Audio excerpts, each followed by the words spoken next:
Agora, nesta noite, quero que você leia comigo o Salmo 90, o Salmo 90.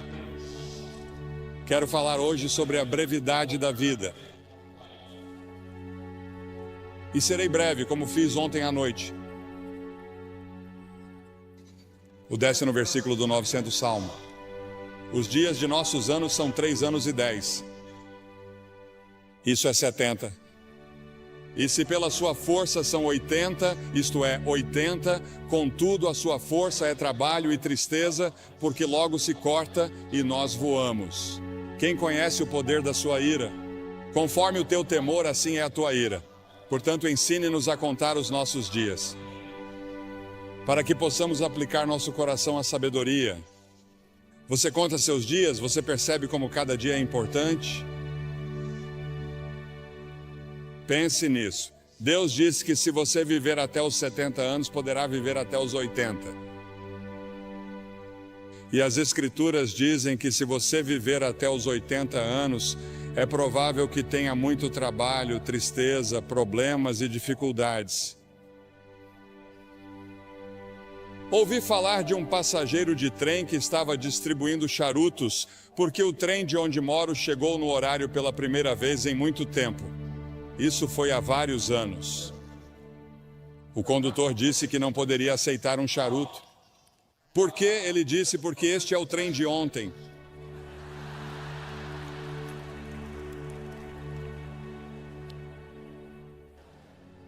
Há o colapso do tempo ao nosso redor. Você sabia que nos dias de Jesus, o mais rápido que uma pessoa podia ir era o mais rápido que um cavalo podia correr? E isso aconteceu até 1830, quando desenvolvemos um motor mais rápido que um cavalo. Pense nisso. Naquelas centenas e milhares de anos, o mais rápido que você podia ir era a cavalo. Depois, em 1910, desenvolvemos uma aeronave militar que percorria 42 milhas por hora. Lembro-me muito bem, como se fosse ontem, quando Lindbergh decolou para Paris e em 33 horas estava em Paris e achamos que isso era realmente incrível. Hoje em dia entramos em um Concorde, ou algumas pessoas o fazem e chegam lá em 3 horas e meia. E em 1960 começamos a viajar pelo ar a 18 mil milhas por hora quando chegamos à estratosfera. Agora meu pai dirigia um cavalo e uma charrete e estamos tentando administrar hoje uma era espacial em uma condição moral e espiritual de cavalo e charrete. O tempo está desabando sobre nós. Quanto tempo ainda temos? O salmista pediu que o Senhor se lembrasse de como o meu tempo é curto. Eis que você fez os meus dias como um palmo e a minha idade como nada para você. 1000 anos aos teus olhos são como o dia de ontem, quando já passou, e como um relógio. Um relógio dura 4 horas à noite. Um dia é o que o Senhor é 1000 anos e 1000 anos é um dia. Aquele que está assentado sobre o círculo da terra e os seus habitantes olham para Deus como gafanhotos. A grama murcha e a flor murcha, diz a Escritura. Os meus dias são como a sombra que declina, e eu me vou secando como a erva, mas tu, ó Senhor, permanecerás para sempre na tua memória, de geração em geração. Pense nisso, Deus permanecerá para sempre, mas nesta terra somos como uma sombra. Estamos todos em declínio e morrendo. Desde o momento em que nasceu, você começou a morrer porque todos nós estamos caminhando para a morte. Cada um de nós está sujeito à sentença de morte. Não haverá ninguém vivo nesta plateia, eu diria que daqui a 90 anos. Ninguém, todos partiremos. E o que você vai fazer com esses anos? Cada ser humano tem exatamente o mesmo número de horas e minutos todos os dias. Você sabe quantos minutos há em um dia? Você sabe quantas horas há em uma semana? Agora, se você viver até os 70 anos, seus primeiros 15 serão na infância ou na adolescência. Você passa 20 anos na cama. Os últimos 5 anos são de limitações físicas e você está reduzindo suas atividades. Isso significa que você só tem 30 anos para todo o resto, 30 anos para viver. E parte desse tempo tem que ser gasto com alimentação, trabalho e cálculo do imposto de renda. As Escrituras fazem esta pergunta: o que é a vida de vocês? É até mesmo um vapor que aparece por um pouco de tempo e depois desaparece. O mais velho de nós não viverá muito tempo. Nosso tempo já está nas mãos de Deus. Deus já tem um dia marcado para você ser levado deste mundo. Você pode estar envolvido em um acidente. Pode ser um câncer, pode ser um ataque cardíaco. Seja o que for, já está definido. E as Escrituras dizem que ao homem está ordenado morrer uma vez, e depois disso, o julgamento. Você estará diante do grande julgamento de Deus para prestar contas de como passou esta vida e o que fez em relação a Jesus Cristo, porque Deus deu seu Filho para morrer por seus pecados. Porque, como você vê, somos todos pecadores. Todos nós temos a mesma doença. Não me importa a cor da pele de vocês. Deus não olha para a cor da sua pele. Deus olha para o seu coração e vê que você tem uma doença espiritual no coração, e essa doença espiritual no coração se chama pecado. E todos nós somos pecadores.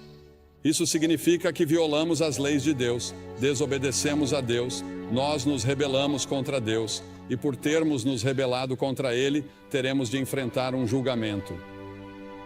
E Ele vai dizer: afastai-vos de mim. Nunca te conheci. É interessante para mim que as pessoas ricas não possam comprar mais horas. Os cientistas não podem inventar novos minutos. Você não pode nem mesmo economizar tempo para gastá-lo em outro dia. Você tem pouco tempo hoje. Diz que quer guardar para amanhã. Não pode fazer isso. Há urgência no tempo. A Bíblia diz: redimam o tempo porque os dias são maus. Os dias são muito ruins. Olhamos para nossos jornais e não conseguimos acreditar em todos os assassinatos, estupros e problemas raciais, todas essas coisas no mundo todo. Sim, os dias são maus e temos uma grande tarefa pela frente se quisermos que esta terra seja poupada por muito mais tempo. As Escrituras dizem que devemos redimir o tempo. É uma frase do mundo dos negócios. Significa comprar o tempo. Ouvi falar de pessoas que dão o dízimo de seu tempo. Devemos dar o dízimo de nosso dinheiro. 10% do nosso dinheiro pertence a Deus, se você for cristão. Mas podemos dizimar seu tempo.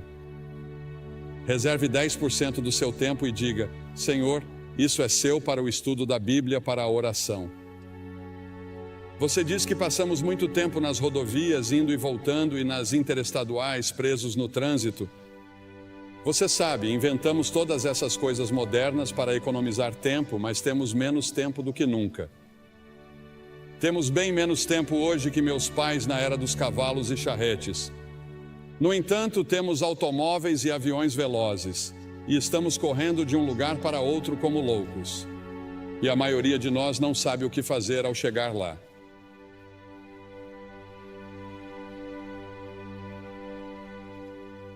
Você tem muito tempo, mas para quê? Você tem tempo para servir a Cristo. Você tem tempo para viver conforme sua vontade. Você tem tempo para obedecer a Ele. Você já fez como o salmista disse em 31:15 e se colocou à disposição de Deus quando ele disse: meus tempos estão em suas mãos. Há um filme em exibição nessa área chamado The Commitments. Você já entregou toda a sua vida a Cristo? Isso já aconteceu com você? Ah, você diz sim, eu fui batizado, eu fui confirmado. Vou à igreja de vez em quando. De vez em quando penso em Deus. Mas você realmente se comprometeu com isso? Você está totalmente comprometida com Ele? E você tem certeza de que, se morresse neste momento, iria para o céu? Você tem certeza de que seus pecados estão perdoados? É por isso que Cristo veio e morreu na cruz e derramou seu sangue e Deus o ressuscitou dos mortos. Além disso, há a tirania do tempo. Ele nos controla e ficamos frustrados. Correr de uma coisa para outra porque achamos que não temos tempo suficiente para fazer tudo o que precisa ser feito. Jesus disse: enquanto é dia, importa que eu faça as obras daquele que me enviou. Chega a noite em que ninguém pode trabalhar. A noite virá até você e você não terá a oportunidade de servir a Deus. Sirva-o enquanto você pode. Sirva-o agora. Priorize-o em sua vida. No entanto, no final de sua vida, ele disse: eu terminei o trabalho que você me deu para fazer. Deus tem um plano para a sua vida e você pode concluí-lo com a ajuda de Deus, e Ele lhe dará uma alegria e uma paz que você nunca sonhou que existissem se você colocar sua confiança nele. Ah, sim, quando Jesus deixou a terra, havia pessoas que precisavam ser curadas e vidas que precisavam ser tocadas, mas Jesus disse que havia terminado a obra que lhe havia sido designada. Pelo Pai, Deus designou um trabalho que somente você pode realizar. Você é único. Ninguém pode tomar o lugar de vocês. E Deus precisa de você em seu reino. O tempo pode ser nosso aliado ou nosso algoz. Mesmo assim, o tempo é incrivelmente justo e perdoador. Não importa quanto tempo você tenha desperdiçado no passado, você ainda pode ter o amanhã. Adlai Stevenson disse certa vez que o que conta não são os dias de sua vida, mas a vida em seus dias. Precisa comprá-lo. Qual é o preço que você tem que pagar? O preço é que você não tem tempo para certas coisas. Não devemos ficar à deriva, fazendo todos os prazeres, bebendo e fazendo todas as outras coisas erradas. Deus quer que amemos os outros. A principal coisa que Ele quer que façamos é amar o próximo e amar as pessoas de outras raças. A única coisa que distingue um crente dos outros é o amor que domina a sua vida. Sua vida deve ser cuidadosamente planejada. Depois há o término do tempo. Irmãos, o apóstolo Paulo disse em 1 Coríntios que o tempo é curto. No Apocalipse ele nos diz que o tempo não existirá mais. Jesus e seus discípulos passaram os 94 versículos de Mateus 24 até o final do capítulo 25 falando sobre o fim dos tempos. Ao nos aproximarmos do fim dos tempos, lemos em Apocalipse 12 que o diabo estará freneticamente ativo, porque sabe que seus dias estão contados. Sim, existe um demônio. Existe um Satanás. Ele é uma pessoa real e eles são demônios reais e vão lutar por sua alma esta noite, porque Satanás não quer desistir de você. Ele lutará para manter você no reino dele, pois existem dois reinos. Há o reino do diabo e há o reino de Deus, e você tem o direito de escolher em qual deles quer estar. É claro que não sabemos quando será o momento da vinda de Jesus. Em Marcos 13 é-nos dito que o céu e a terra passarão, mas daquele dia e hora ninguém sabe. Portanto, cuidado, vigie e ore, pois você não sabe qual é o seu tempo. Não sabemos quando Deus virá nos buscar. Em Romanos 13, o apóstolo diz que, conhecendo o tempo, já é hora de despertarmos do sono, pois a nossa salvação está mais próxima agora do que quando cremos. A noite já passou, o dia está próximo, portanto lancemos fora as obras das trevas e vistamos a armadura da luz. A Bíblia usa várias vezes a frase "o tempo está próximo". Jesus nos disse para discernirmos os sinais dos tempos. Um dos sinais é que a iniquidade será abundante. Pegue seus jornais e assista ao noticiário. A iniquidade é abundante em todos os lugares. Não apenas em Nova York, não apenas em Nova Jersey, mas em todo o mundo. Quando a lista for chamada no céu, você estará lá? O nome de vocês está escrito no livro da vida? Porque as Escrituras dizem que se o seu nome não estiver no livro da vida do Cordeiro, você nunca entrará no céu. Seu nome neste momento está no que é chamado na Bíblia de livro. E sob seu nome estão todos os pecados que você já cometeu, todas as coisas erradas que você já pensou, todas as suas intenções erradas. Está tudo lá registrado e você será confrontado no julgamento. Mas quando você vem a Cristo e se apresenta total e completamente a Ele como Salvador e Senhor, Ele apaga tudo o que está nesses livros e escreve seu nome em outro livro, o livro da vida. No livro do Cordeiro, O nome de vocês está escrito lá? Se meu nome não estivesse escrito ali e eu não soubesse, eu não sairia deste prédio esta noite até ter certeza. Porque talvez nunca mais haja outro momento como este na vida de vocês. Esta é a hora de você estar com Deus. E então a brevidade do tempo exige ação imediata. O fato de que o tempo é curto exige que façamos algo a respeito agora, porque as Escrituras dizem em 2 Coríntios 6:2 que agora é o tempo aceito, não amanhã, hoje. O que você deve fazer, faça-o agora. O dinheiro que você deve doar, doe-o agora. Testemunhe agora às pessoas que deve. Toda vez que o relógio marca o tempo, ele parece dizer agora. Hoje, se vocês quiserem ouvir sua voz, não endureçam o coração. Você pode endurecer seu coração. Se você ouvir uma mensagem como essa, isso pode ser muito perigoso, porque você endurecerá seu coração. E na próxima vez que você ouvir o Evangelho, seu coração ficará cada vez mais duro. Venha a Cristo agora. Se houver um sussurro em seu coração de que você precisa vir, você vem. Depois há o aviso do tempo. Um dia será tarde demais para sua alma. O tempo é muito curto para indecisões e vacilações. Você não deve ficar entre duas opiniões. Os tolos dizem que há tempo de sobra. O diabo diz que você tem tempo de sobra. Todas as manhãs você tem 86.400 segundos para gastar e investir. A cada dia, o nome do banco abre uma nova conta com você. Talvez não haja amanhã.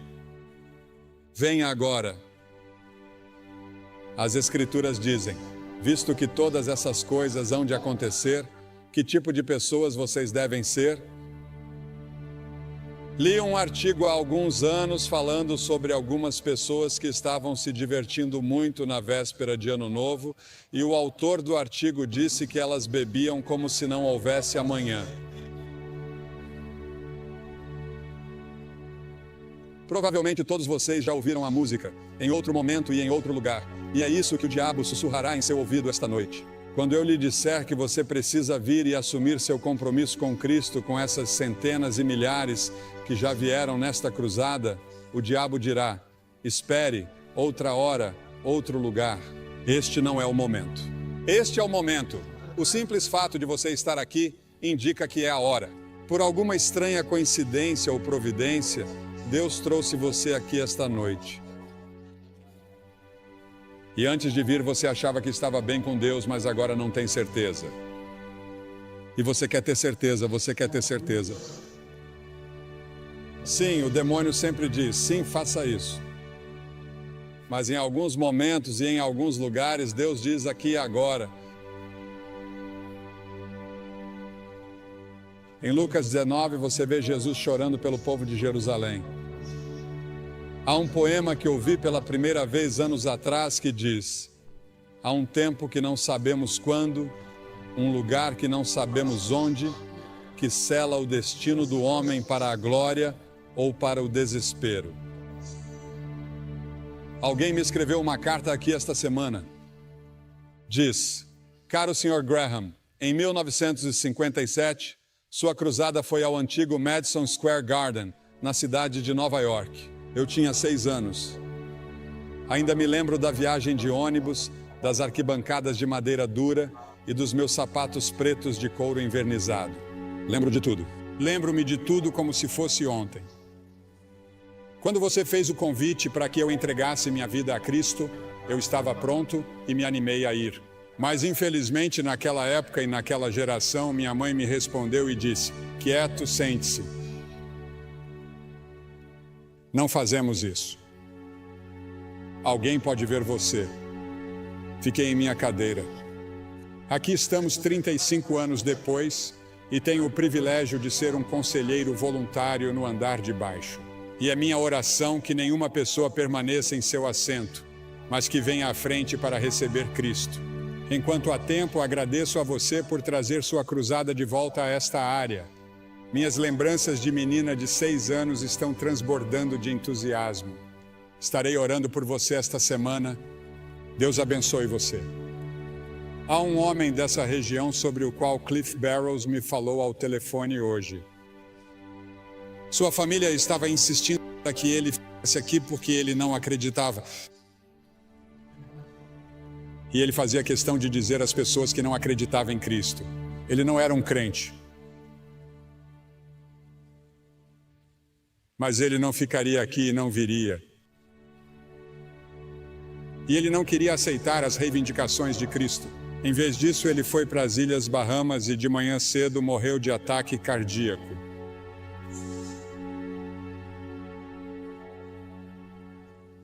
Para ele agora é tarde demais. Sua decisão está tomada. E quanto à sua decisão? Você vai dizer sim ou não às afirmações de Cristo? Cristo morreu por você, ressuscitou, e então o que você tem de fazer? Você precisa primeiro se arrepender de seus pecados. Isso significa que você diz: Senhor, sou um pecador. Sinto muito por meu pecado. Estou disposto a mudar meu estilo de vida. Quero segui-lo e servi-lo. E entrego minha vida a você esta noite, ou rededico minha vida a você esta noite. Preciso de você, Senhor, e quero assumir meu compromisso nesta noite. Nessa cruzada, nunca mais estaremos neste auditório. E você está aqui esta noite. Vou pedir que você se levante do seu assento na varanda. Isso levará 1 minuto a mais, portanto, comece agora.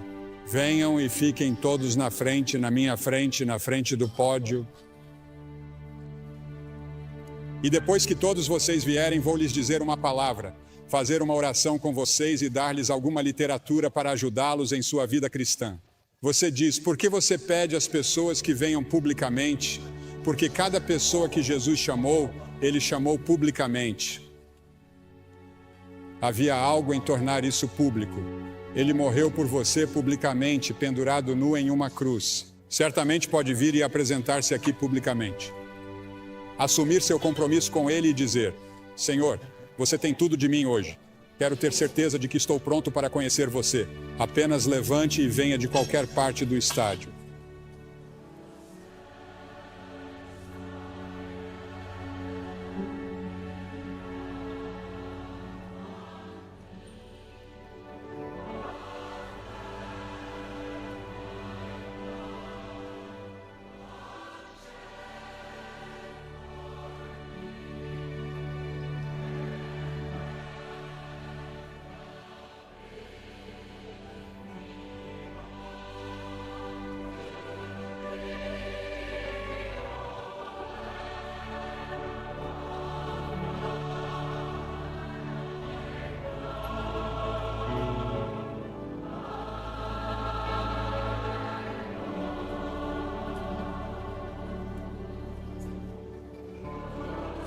Enquanto muitos outros ainda estão chegando, quero dizer uma palavra a vocês que talvez estejam assistindo pela televisão, porque esses cultos estão sendo gravados em fita para serem exibidos no final deste ano ou no início do ano que vem. E muitas pessoas têm assistido à televisão e você tem pensado em como o tempo está passando rápido. Parece que foi ontem que você era um garotinho ou uma garotinha e o tempo voou. Talvez esteja num quarto de hotel ou num bar. E quero dizer a você que Deus o ama. Ele quer perdoar você. Ele quer fazer de você uma nova pessoa, se você permitir. Você pode assumir esse compromisso onde está agora. Jesus Cristo prometeu que voltaria à Terra. E, senhoras e senhores, Jesus Cristo cumprirá essa promessa. Você está pronto? A esperança da vinda de Cristo deve nos fazer caminhar como discípulos do Senhor Jesus Cristo.